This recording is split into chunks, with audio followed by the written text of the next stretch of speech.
ابو سعید خدری رضی اللہ تعالی عنہ سے روایت ہے کہ رسول کریم صلی اللہ علیہ وآلہ وسلم نے ایک دفعہ خطبہ میں فرمایا کہ اللہ تعالیٰ نے اپنے ایک بندے کو دنیا اور آخرت کے رہنے میں اختیار دیا کہ وہ جس کو چاہے اختیار کرے۔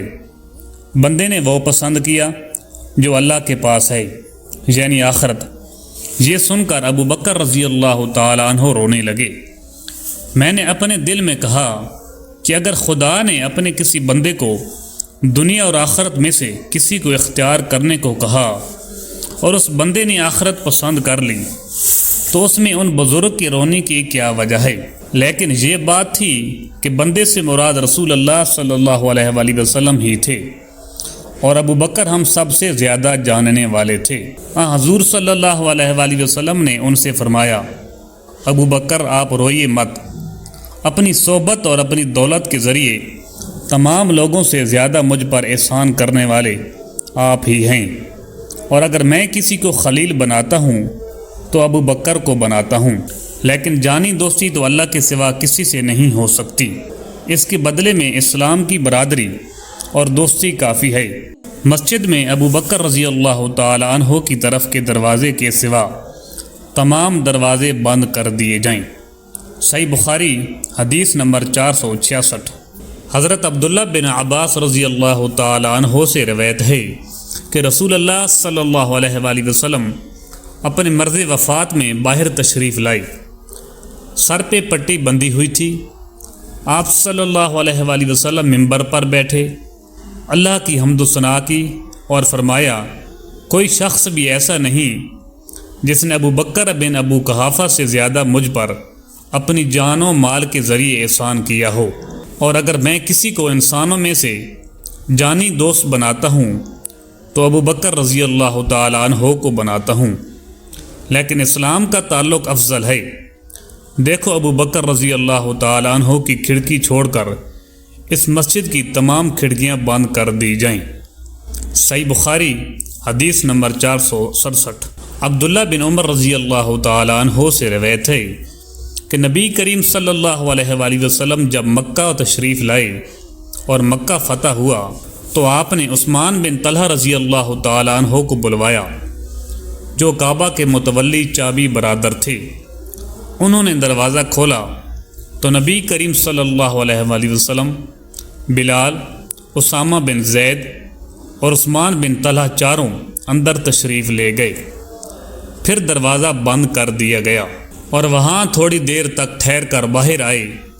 ابن عمر رضی اللہ تعالی عنہ نے فرمایا کہ میں نے جلدی سے آگے بڑھ کر بلال سے پوچھا کہ حضرت صلی اللہ علیہ وآلہ وسلم نے کعبہ کے اندر کیا کیا؟ انہوں نے بتایا کہ حضرت صلی اللہ علیہ وآلہ وسلم نے اندر نماز پڑھی تھی۔ میں نے پوچھا کس جگہ؟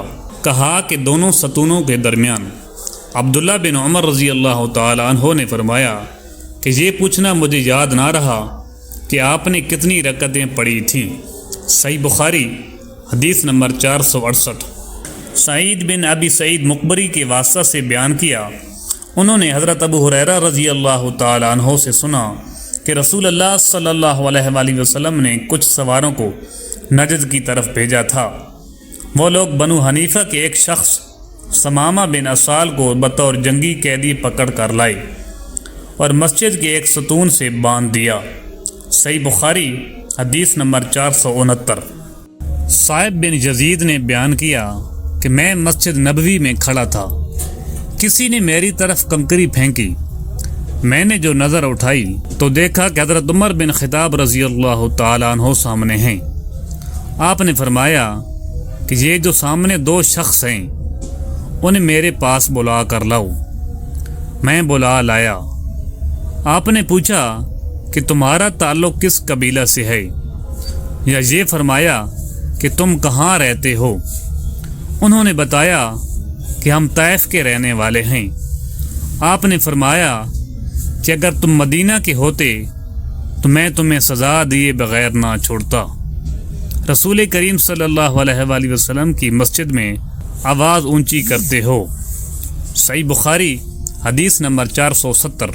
عبداللہ بن کعب بن مالک کو ان کے باپ کعب بن مالک رضی اللہ تعالی عنہ نے خبر دی۔ انہوں نے عبداللہ بن ابی حدرد رضی اللہ تعالی عنہ سے اپنے ایک قرض کے سلسلہ میں رسول اللہ صلی اللہ علیہ وآلہ وسلم کے دور میں مسجد نبوی کے اندر تقاضا کیا۔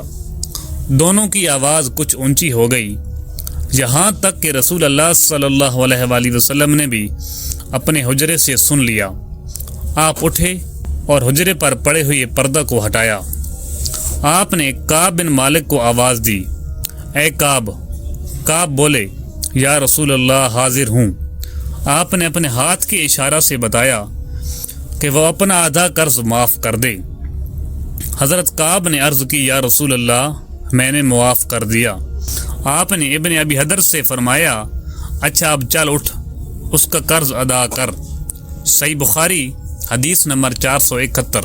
عبداللہ بن عمر رضی اللہ تعالی عنہ سے روایت ہے کہ ایک شخص نے نبی کریم صلی اللہ علیہ وآلہ وسلم سے پوچھا، جب کہ اس وقت آپ ممبر پر تھے، کہ رات کی نماز یعنی تہجد کس طرح پڑھنے کے لیے آپ فرماتے ہیں؟ آپ نے فرمایا کہ 2 رکعت کر کے پڑھ، اور جب صبح قریب ہونے لگے تو 1 رکعت پڑھ لے۔ یہ 1 رکعت تو ساری نماز کو طاق بنا دے گی۔ اور آپ فرمایا کرتے تھے کہ رات کی آخری نماز کو طاق رکھا کرو، کیونکہ نبی کریم صلی اللہ علیہ وآلہ وسلم نے اس کا حکم دیا ہے۔ صحیح بخاری حدیث نمبر 472۔ ایوب سختیانی نے ابن عمر سے روایت کیا کہ ایک شخص نبی کریم صلی اللہ علیہ وآلہ وسلم کی خدمت میں حاضر ہوا۔ آپ صلی اللہ علیہ وآلہ وسلم اس وقت خطبہ دے رہے تھے۔ آنے والے نے پوچھا کہ رات کی نماز کس طرح پڑھی جائے؟ آپ نے فرمایا 2 رکعت، پھر جب طلوع صبح صادق کا اندیشہ ہو تو 1 رکعت وتر پڑھ لے، تاکہ تو نے جو نماز پڑھی ہے اسے یہ رکعت طاق بنا دے۔ اور امام بخاری نے فرمایا کہ ولید بن کثیر نے کہا کہ مجھ سے عبید اللہ بن عبداللہ عمری نے بیان کیا۔ عبداللہ بن عمر رضی اللہ تعالی عنہ نے ان سے بیان کیا کہ ایک شخص نے نبی صلی اللہ علیہ وآلہ وسلم کو آواز دی جب کہ آپ مسجد میں تشریف فرما تھے۔ صحیح بخاری حدیث نمبر 473۔